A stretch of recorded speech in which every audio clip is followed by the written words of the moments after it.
Week 3's in the books. Let's talk about the Mountain West.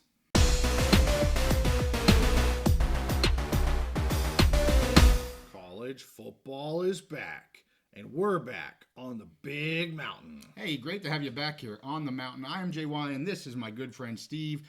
We are doing Mountain West Week 3 review. We're going to go over just a few games, not every game. Certainly want to talk about the locks that I made in the UNLV game and in the Air Force Baylor game. So let's start with the UNLV game. Just a fantastic game. I missed the very beginning of this, but was able to catch about 70% of the game.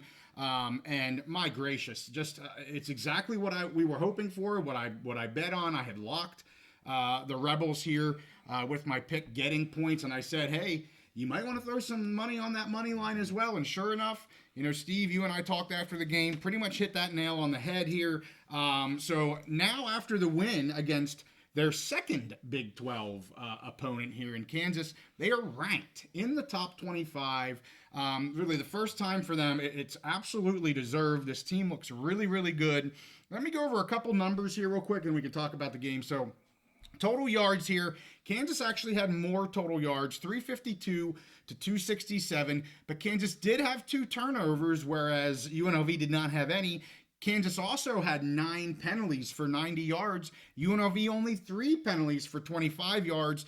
And UNLV was 3 for 3 on 4th down. So you say, how does a team go into Big 12 that's a touchdown underdog and upset them? They do it with limiting turnovers, limiting penalties, and going 3 for 3 on 4th down, and that is exactly what this Rebel team did. Sluka, I know you look at the numbers, and I saw people posting his numbers. They throwing wise, not good. They were really bad. You know, Kansas has really, really strong corners. I know on the broadcast they were talking they could both be NFL caliber corners here, and so they struggled to throw. He was 7 of 18 for only 86 yards. He did have 1 touchdown throw. He did run the ball, however, 19 times for 124 yards, and if you watch the game, you would have thought he lathered himself in petroleum jelly because he was juking and jagging and zigging and wobbing, and he was in guys' grasp, and he could just turn and get out of it.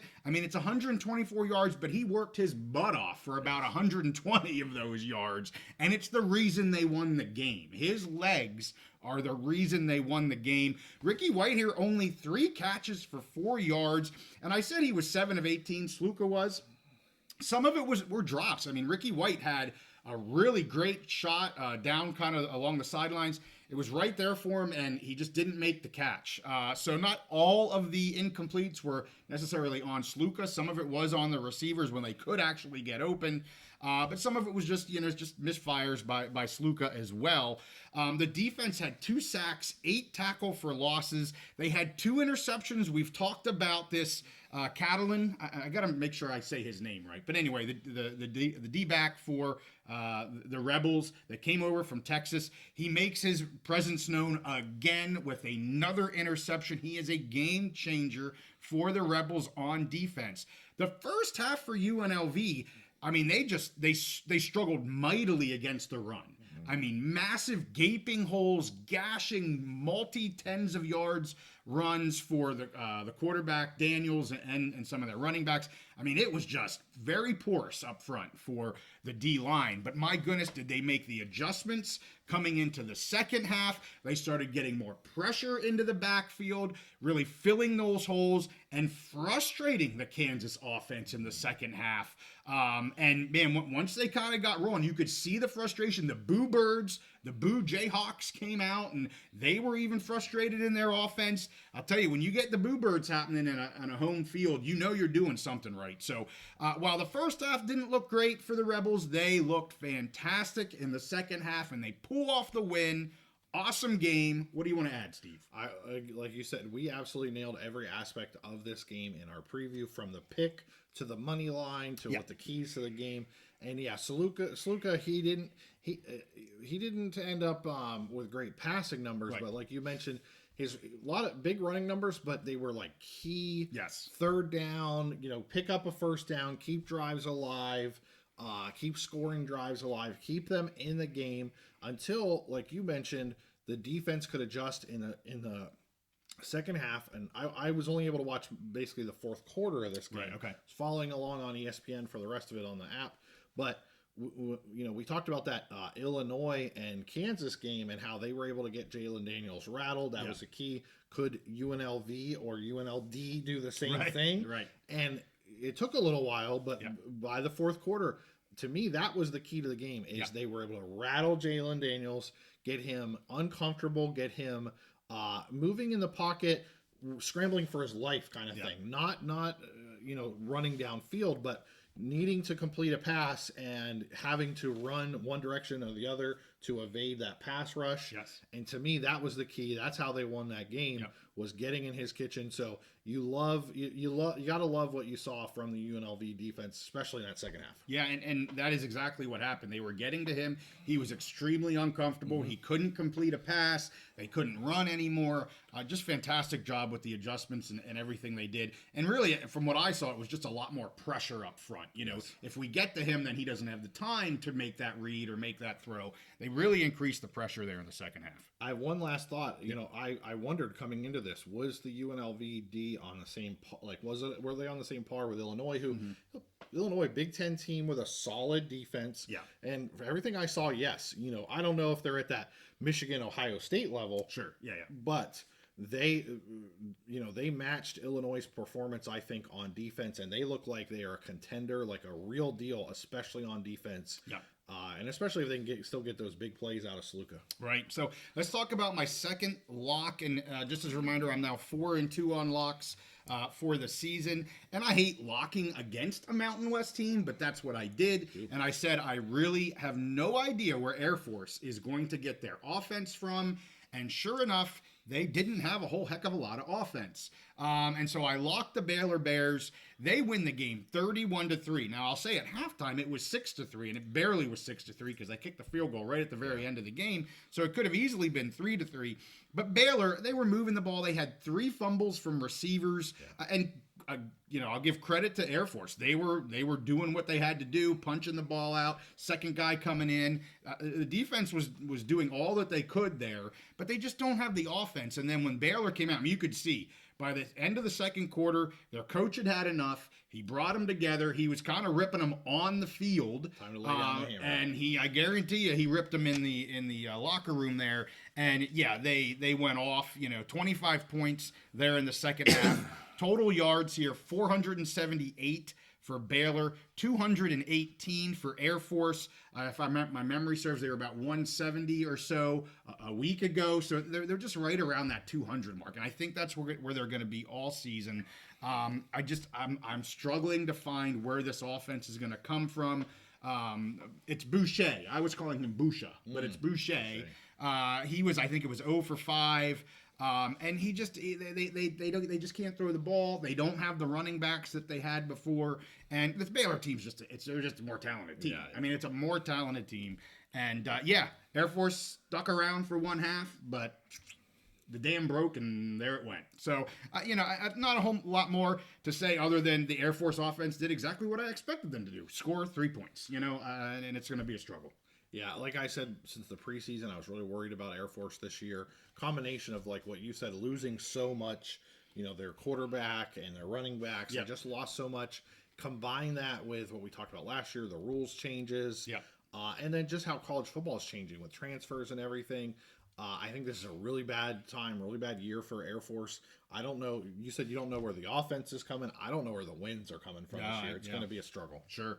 All right. Well, I got to talk about the other top dog, pun intended, in the Mountain West, the Fresno State Bulldogs. Boise, of course, was off. We have a clear top 3 here. I saw somebody post it's a top 4 with San Jose State, and I don't want to crap on San Jose State. They haven't played who these other teams have played, and they haven't had dominating wins the way these other teams have dominated. Yes, they played Air Force, but as I said, Air Force's offense is going to struggle. We've already seen that. So I don't put San Jose. I know they're 3-0. I get it. I'm happy for them. Yay. But they're not up here with UNLV, with Boise, and with Fresno. So let's get to the Fresno Bulldogs. I said before this game, I want to see a more rushing in their game, and I want to see better defense from them in this game. And guess what they gave me, Steve? More rushing. More rushing and more defense. Yep. So the little bit of questions I had, they said, no, JY, no need to worry. We've got this. 48-0. Massively dominating win against New Mexico State. You know, the line, I think it was 20 and a half, I think was the line. And I'm like, that's a pretty decent line, you know, versus New Mexico State. New Mexico State had a decent game against Liberty. They're not a bad team. And my goodness, they more than doubled that spread at 48-0. Keene, 12 of 22 for 220 yards, 2 touchdowns. But let's talk about the rushing game. Sherrod, 15 for 113, a touchdown, but overall rushing for the Bulldogs here, 43 rushes for 281 yards and 4 touchdowns. Can they run the ball? Yep, they can run the ball. Also, defense, 4 sacks, 8 tackle for losses, 3 interceptions. The yards in this game, of course, 48-0, it's going to be lopsided. 525 yards to 138 yards for New Mexico State. Dominating win by the Bulldogs. I am super anxious for 2 weeks from now because we get Fresno State at UNLV. That is a huge game for a Week 5 game. Massive game for a Week 5 game. I am so looking forward to that. Hey, but let's revel in where we're at right now with Fresno. They're playing great ball. UNLV, they're playing great ball. And, they're at the top of the Mountain West right here. I watched the first half of this game, and then I fell asleep at some point, unfortunately. But I was watching it on True TV. Loved the TNT Sports broadcast. Mike Golick Jr. was the color commentator. I don't know if they had a blimp or a helicopter, but they had fantastic overhead camera angles, great production. So if you're a Mountain West fan, you haven't watched any games on the TNT networks, family networks, do it because they are putting effort into it. I don't understand exactly why they have it on True TV instead of the TNT channel where they had a movie or something on. But great broadcast quality. Loved it. Loved the game. I was high on Fresno coming into this season. And I thought them and Boise were the top of the class. Obviously UNLV has showed they're right there. And honestly, I saw everything I needed about the Dogs back when they faced the defending national champions in Week 1. And they showed today it's one thing when you're playing against the Michigan defense and they held their own, but and then you play New Mexico State, that's a huge difference. And if Mikey Keene can stay healthy, I love everything about this Bulldogs team.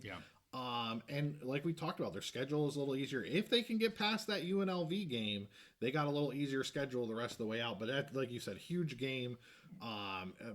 Whoever wins that game with Boise is just they're in a great position. They are in a great position, and as you've talked about, the Fresno schedule here is easier than the UNLV schedule. UNLV plays all the good teams in the Mountain West. They got to play Fresno, or they got to play Boise. UNLV has a harder schedule, but they have a fantastic team.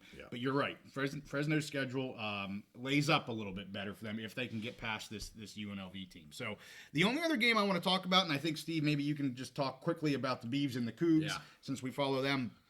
A game that really surprised me, and I wasn't able to watch much of it at all, but it was Hawaii because it was on ESPN Plus. So it's one of those you got to watch it on your phone types of deals.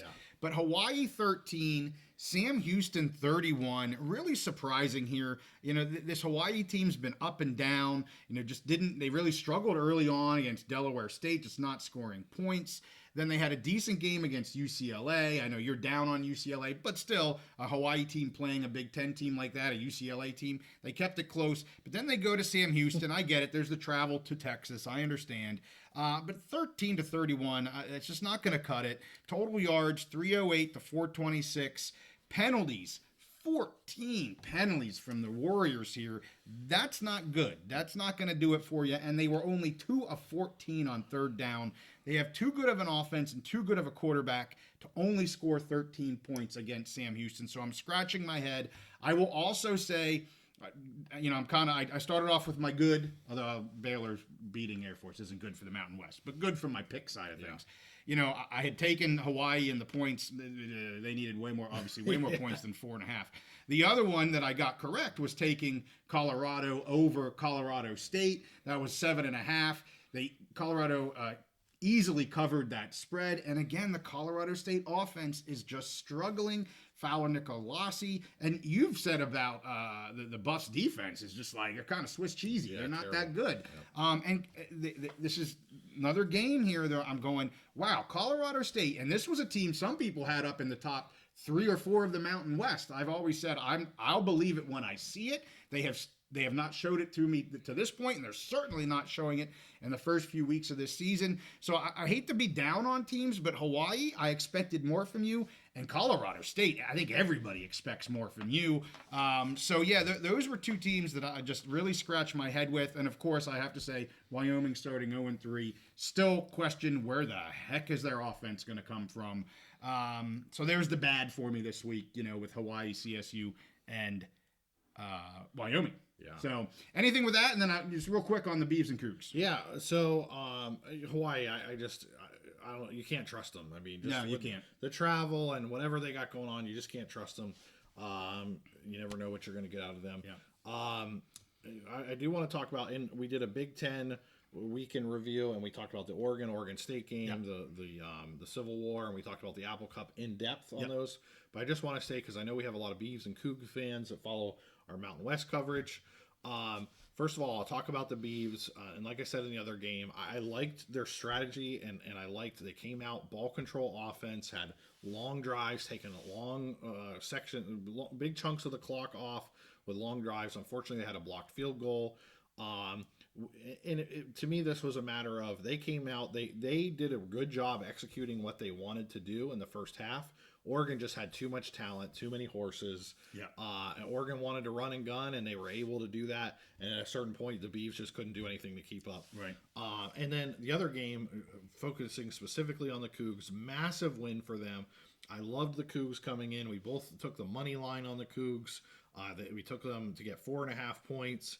And, they pulled off that win. They're just a better team than the Washington Huskies right now. I mean, This was the year to catch them. Washington Huskies are rebuilding, but I love what the Cougs have this year. That Mateer, he's a great playmaker. I mean, he's a quintessential college quarterback, dude that can make plays with his feet, with his arm, can keep plays alive. I like the defense they're playing, a lot of energy. So if you're a Cougs fan, I think you're in store for a good, fun year. And I want to end with one thought. I shared this with you. We were texting. I follow about 4 or 5 different national podcasts. And one of the things they were talking about Saturday morning after that UNLV game was UNLV, their out-of-conference record. If they can get a win against Syracuse, and then both Boise and Fresno have shown against really top-level teams, out-of-conference, Michigan and Oregon have basically showed they can hang with the big dogs. So what these top 3 teams in the Mountain West are doing, and then also the really good season that Washington State is having, you could see a scenario where, I'll talk about Mountain West specifically, where, let's say a UNLV team that runs the table the rest of the year, wins the championship, Mountain West championship, with their out-of-conference schedule, and with Utah, with Cam Rising being out, some of the things we're seeing in the Big 12 this year, Kansas being down, you could see a scenario where the Mountain West champion may actually be ranked higher going into a playoff than the Big 12 champion, which would be interesting. And also, we don't know what to make of the ACC yet as well. Sure. Big 10 and SEC, they're locked in. We don't know what that ACC Big 12 champion is going to look like. Right. And the resume that UNLV has put together so far, if they can win against Syracuse, would be fantastic. So just kind of food for thought and something to think of as the Mountain West season goes on. Good point. I mean, UNLV has a bye week this week. Yeah. They can rest up. They can get ready for 2 huge games. As I said, Fresno. The week after that is Syracuse. They are both home for the Rebels. So, Rebel fans, let's get out and support this team. Fantastic. And yeah, with my picks on the Beavs and Cougs, I'm 4-2 against the spread with the Pac-12 this year. So I'll take 4-2 for teams that I'm getting to know more. Yeah. The Mountain West are teams I've known for a while. So I'm getting to know them, but I'll take 4-2 for kind of the newbies to the mountain, if you will. And this week it was the first loss that the Pac-2 have had. True, yeah. So, hey, with that, we thank you guys for watching. Make sure you give this a like. Subscribe if you like our content. We do pick episodes every Wednesday, 8:30 Eastern, 5:30 Pacific. We're going to do it again here in a few days. We'll see you next time on the Big Mountain.